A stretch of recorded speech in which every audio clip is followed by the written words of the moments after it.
পর্যায়ে বক্তব্য দেওয়ার জন্য অনুরোধ জানাচ্ছি আজকের অনুষ্ঠান সম্মানিত প্রধান অতিথি এদেশে কোরআন সুন্নাহ ভিত্তিক সমাজ আন্দোলনকে কায়েম করার জন্য রাত দিন যিনি পরিশ্রম করে যাচ্ছেন ইসলামিক ফ্রন্ট বাংলাদেশের ঢাকা মহানগরের সংগ্রামী সভাপতি পীর তরিকত আলহাজ খাজা আরিফুর রহমান তাহের হুজুর। নারে তাকবীর, আল্লাহু আকবার, নারে রিসালাত, ইয়া রাসূলুল্লাহ। আরিফ ভাই এগিয়ে চলেন, আমরা আছি আপনার সাথে। আরিফ ভাই এগিয়ে চলেন, আমরা আছি আপনার সাথে। আসসালামু আলাইকুম ওয়া রাহমাতুল্লাহি তাআলা ওয়া বারাকাতুহু। ইসলামী ছাত্র সেনা ঢাকা মহানগরে আজকের এই কাউন্সিল অধিবেশনে সম্মানিত সভাপতি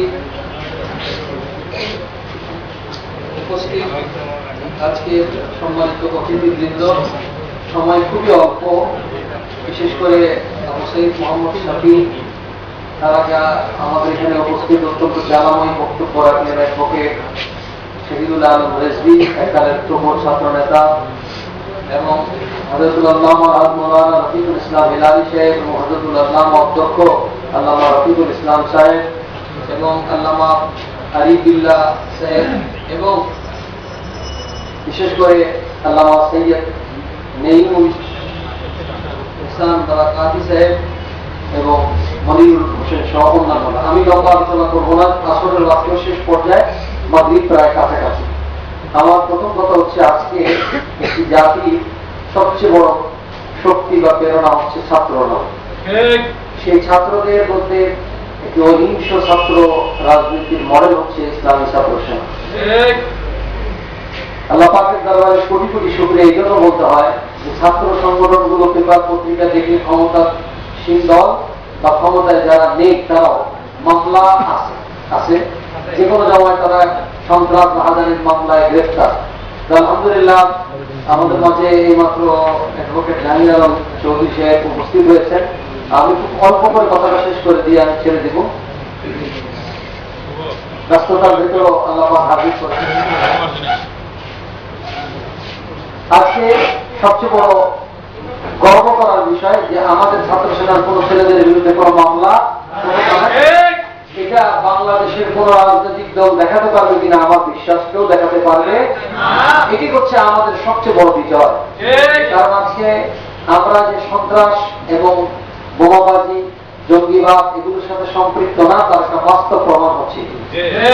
সুতরাং সংগঠনটা ভাবিত হোক, এই কথা আমি রাখছি। আর আমি কিছু কথা বলতে চাই, সরকার বাহাদুর মহোদয়ের কাছে যদি পৌঁছে তো ভালো। সেটা হচ্ছে আজকে মিডিয়াগুলো সম্পূর্ণ ইসলাম বিরোধী কর্মকাণ্ডের প্রচার যেভাবে ফলাও করতেছে ইসলামের সম্পর্কে, এবং সরকারও ইসলামের ব্যাপারে যে সমস্ত কাজগুলো করছেন সেগুলোর কোনো ফলাও করে কোথাও কোনো বিশ্লেষণ নেই। ছোট করে বলতে হয়, মাদ্রাসা শিক্ষা বোর্ডের অবস্থা একদম ধসে নেমে গেছে। আপনারা পেপার পত্রিকায় পড়েছেন এবং আমাদের আন্দোলন ছিল। মাদ্রাসা শিক্ষা বোর্ডে ইসলামিক কারিকুলাম যে বিষয়গুলো ছিল, অর্থাৎ বেসিক বিষয়গুলোকে একেবারে সেখান থেকে গোড়া থেকে তুলে দেওয়ার জন্য একটা প্ল্যানিং প্রোগ্রাম চলছে। আর তারই একটা ফলশ্রুতি দেখলাম, যেটা নিয়ে শাহিদ আলোচনা করেছে।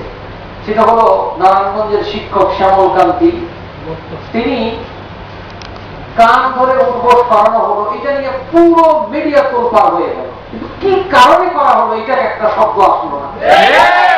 আশ্চর্যের বিষয়, পার্সিয়ালিটি কাকে বলে? সরকার মহোদয়ের কাছে জানতে চাই, আপনি কি বামপন্থীদের নিয়ে থাকবেন না ইসলামপন্থীদের নিয়ে থাকবেন? আপনি যদি বামপন্থীদের নিয়ে থাকেন, এই মুহূর্তে চ্যালেঞ্জ দিলাম, কোন বামপন্থী নির্বাচনে দাঁড়াবে তার মোকাবেলায় ইসলামপন্থীরা দাঁড়াবে, কে কয়টা ভোট?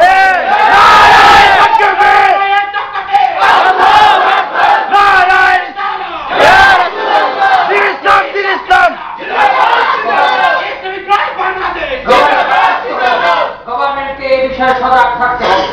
সেটা হচ্ছে এই, আপনারা বামপন্থীদেরকে যদি মাথায় উঠান বিপদটা কেমন হবে। ছোট্ট করে বলতে গেলে, আপনারা বানর দেখছেন না? বানর যখন মাথায় উকুন খাওয়া শেষ হয় তখন কোথায় মারি? আপনাদের বুকে ছুরিকাঘাত করবে এই বামপন্থীরা। সামনে বেশি দিন নয়।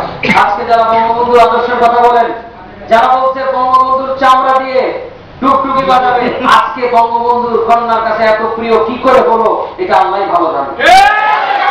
আমরা সরকার মহলের কাছে আবদার করব, আপনি ইসলামের কথা বলেন, আপনি ইসলামের জন্য কাজ করার জন্য উদাত্ত আহ্বান জানান।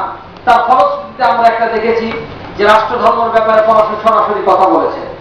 ঠিক এমনি ভাবে মাদ্রাসা শিক্ষা বোর্ড থেকে শুরু করে ধর্মীয় এই বিষয়গুলো যারা এর বিরোধিতা করতেছে, আমরা চাবো আপনি সরাসরি তার পক্ষে কথা বলুন। ইসলামের পক্ষে কথা বলার জন্য সরাসরি কথা বলতে হবে। বামপন্থীরা এদেশে তাদের কোন শক্তি নেই। আপনারা ভারতের আর মস্কো তার সেখানে সাথীর বহার দেখান, এদেশ আউলিয়া কেরামদের দেশ।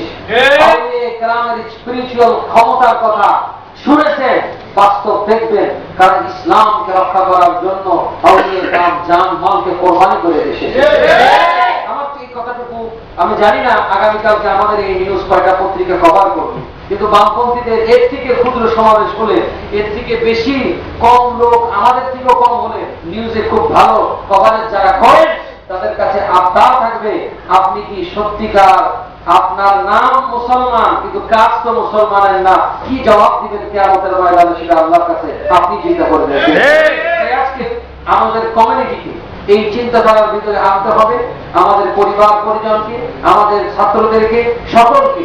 যেভাবে আমরা জঙ্গিবাদের বিরুদ্ধে কথা বলবো, তেমনি আমরা নাস্তিকবাদ বামপন্থীদের বিরুদ্ধে কথা বলবো। যেভাবে আমরা ইসলামী আন্দোলন করার জন্য, সুন্নিয়তের রাজ কায়েমের জন্য যে মতাদর্শের কথা বলবো, তেমনি আমরা সালাফি ওয়াহাবি মওদুদি খারিজিদের বিরুদ্ধে কথা বলবো। এইভাবে আমরা উসায়ে হাসানা দ্বারা মানুষকে জয় করার জন্য আমরা চেষ্টা করব। আজকে এই সামনের বিগত যারা আজকের এই অধিবেশনের ভিতরে যারা আসলেন, অভিষেক অনুষ্ঠানে নতুন যারা আসবে তাদেরকে অগ্রিম আমার পক্ষ থেকে শুভেচ্ছা, আর যারা কাজ করে গেছে তাদেরকেও আমি শুভেচ্ছা দিচ্ছি তাদের এই অক্লান্ত পরিশ্রমের জন্য। আল্লাহ রাব্বুল আলামিন আমাদের পরিশ্রম, আপনাদের পরিশ্রম, আমাদের এই খেদমত আল্লাহ তাআলা কবুল করুন। আর দোয়া করেন এই সেন্টিমেন্ট আমরা যেন তৈরি করতে পারি যে আল্লাহ রাব্বুল আলামিন সত্যিকার দ্বীন কায়েমের জন্য যে প্রচেষ্টা, মানবতার জন্য যে খেদমত আল্লাহ তাআলা যেন আমাদেরকে করার সেই তৌফিক দান করেন। আসসালামু আলাইকুম ওয়া রাহমাতুল্লাহি ওয়া বারাকাতুহু।